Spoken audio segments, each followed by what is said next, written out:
When the Switch first came out, I wrote an article, probably recorded a little audio blurb for it. I think you can find it on my YouTube channel, um, about how 32 gigabytes is enough for the Nintendo Switch. And I'm just going to go really quick through my reasoning. By putting only 32 gigabytes of storage in the Switch, they're keeping the price of the system down, and they give us the ability to spend what we want to increase the storage of the Switch through an SD card. That was basically why I thought that 32 gigabytes was enough.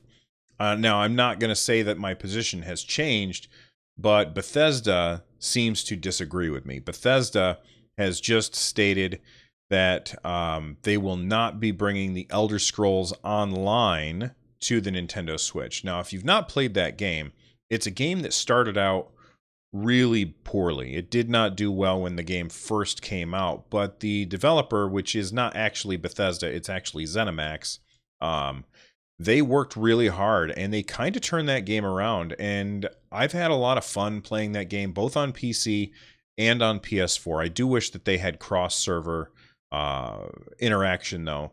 Same with accounts, so that I wouldn't have two different accounts. But Elder Scrolls Online it's like Skyrim but multiplayer, which is really cool, and it's very, very fun. But the file size of Elder Scrolls Online is insanity. It's like really, really, absolutely huge. I'm actually gonna look it up right now. Elder Scrolls Online file size is 170 gigabytes. That's the install size on Steam. Now it might be a little different on PS4, so let me just add that to it. It's 104. That's as of October 4th, 2018. 104 gigabytes for Elder Scrolls Online. Now, why is that so huge? The main reason is because they have voiced pretty much everything in the game. Every NPC that you talk to in Elder Scrolls Online, like, they have dialogue and they talk to you. And that dialogue takes up a lot in an MMO where there are hundreds and hundreds and hundreds of NPCs that you can talk to. And it's not just like, hey, how's it going? For the most part, the NPCs that you talk to will have branching dialogue, and it's all voiced. And that takes up a lot of room, and that's why it's so big. So Bethesda has said, guess what? We're not going to be bringing it to the Nintendo Switch because it just won't fit. Here's the actual quote. They said, "We've thought about Switch, but ESO is an enormous game, and it just will not work. I would love for it to work because I love the Switch. It is one of the largest games ever made, and it just won't fit on the Switch." And while he's right, you could say that an SD card is required, but even then, if like, I have a 128 gigabyte SD card, which, depending on when you buy it, can cost you anywhere from 20 to $60. If it's on sale, it'll be pretty cheap, but if it's not on sale, it'll be pretty expensive. And I have a 128 gigabyte SD card. That would take up the vast majority of my SD card, so I can see why they would say that.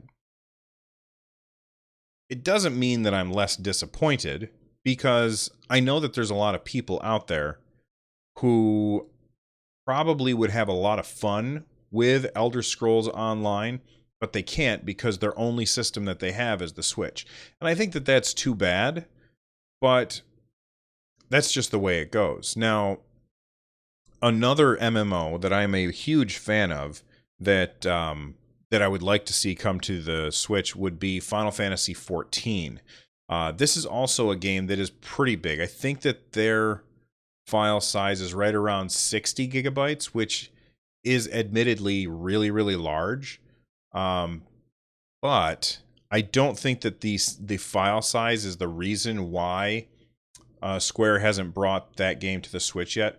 It's clear that Square is supporting the Switch. They've got a whole bunch of Final Fantasy games coming. They just had Octopath Traveler, which is a Switch exclusive.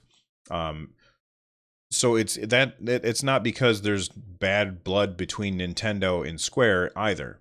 I think the real reason is because Yoshi P, the director of the game, the guy. This is another game that started out really poorly and was turned around, and it was basically turned around by new management coming in and reorganizing everything and rebuilding the game from the ground up while patching the old game alongside of it in order to make everything kind of fix all of the mistakes that were made the first time around.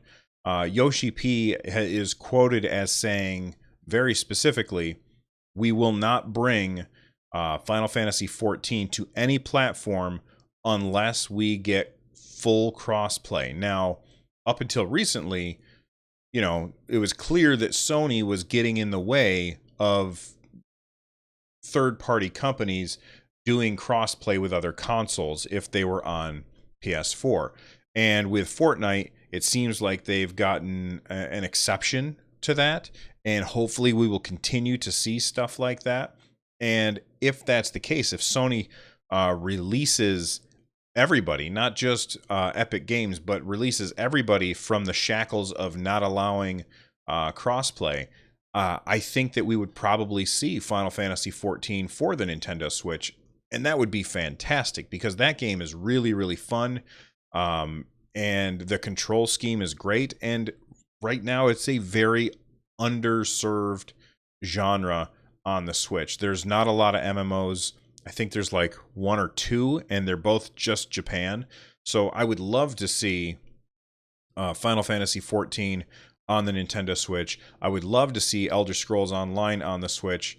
I think that there's a chance for Final Fantasy XIV, but I also think that Elder Scrolls Online, that ship has sailed, and we're not likely to be getting that on the Switch at all. And that's really just because, even though I said 32 gigabytes is enough, it seems like Bethesda disagrees with me.